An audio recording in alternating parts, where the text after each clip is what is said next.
Previously, we covered the core foundations. Now in Part 5, we tackle what is the Veil Nebula, and why does it look like that? Part 5. How do we actually observe it? Namtant Orbital Dispatch. Script, Mpot.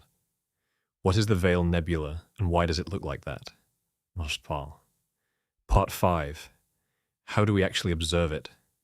Hook. The Veil Nebula is enormous, ancient, and genuinely beautiful. But point a telescope at it without preparation, and you'll see almost nothing. Observing it properly is less about hardware and more about understanding exactly what kind of light it produces. Intro.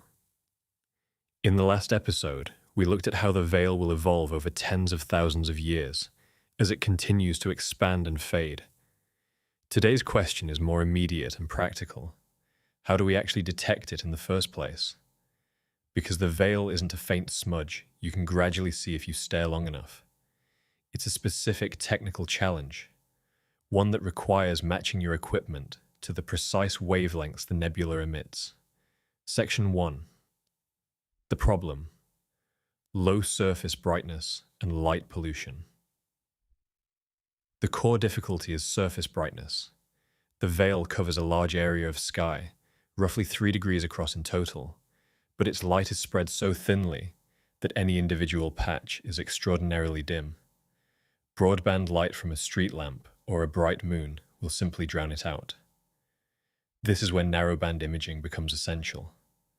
Rather than capturing all visible wavelengths, narrowband filters isolate specific emission lines, the precise wavelengths where the nebula is actually glowing. The three most useful are hydrogen alpha at 656 nanometers, oxygen 3 at 496 and 501 nanometers, and sulfur 2 at 672 nanometers. These aren't arbitrary choices. Each line corresponds to a different physical process in the shock front we covered in earlier episodes. Hydrogen alpha reveals the outer envelope. Oxygen 3 traces hotter, more energetic material deeper in the shock. Sulfur 2 picks out regions of particular density. Together, they give you a multi-layered picture of the structure. The practical benefit is that narrowband filters reject almost all light pollution, because city sky glow doesn't emit strongly at those specific wavelengths. That's why amateur astronomers in suburban locations can capture the veil in genuine detail.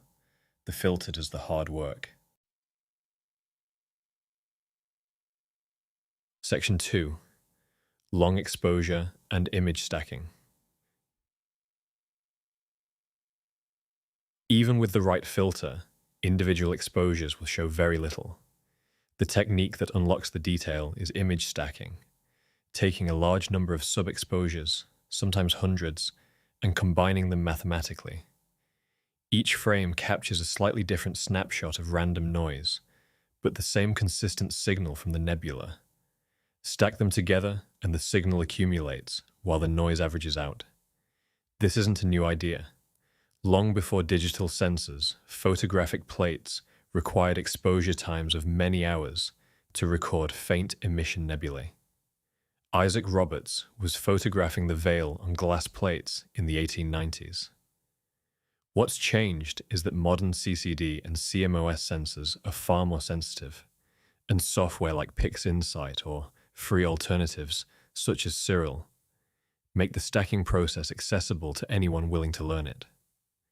Hubble's iconic veil images use the same fundamental logic, just with a space-based platform that eliminates atmospheric blurring entirely. Amateur results taken from the ground can come remarkably close in terms of structural detail, provided the total integration time is sufficient, often 10 hours or more for a clean result. Closer.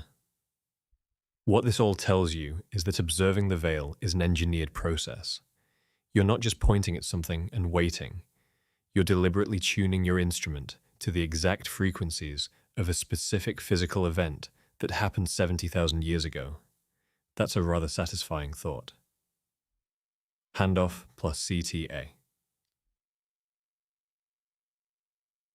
Next episode, Part 6, we move on to the next key question in this series, and there's plenty more to cover.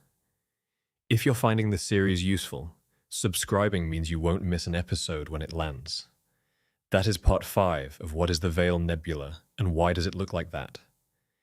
In Part 6, we explore the next key question. Subscribe so you do not miss it.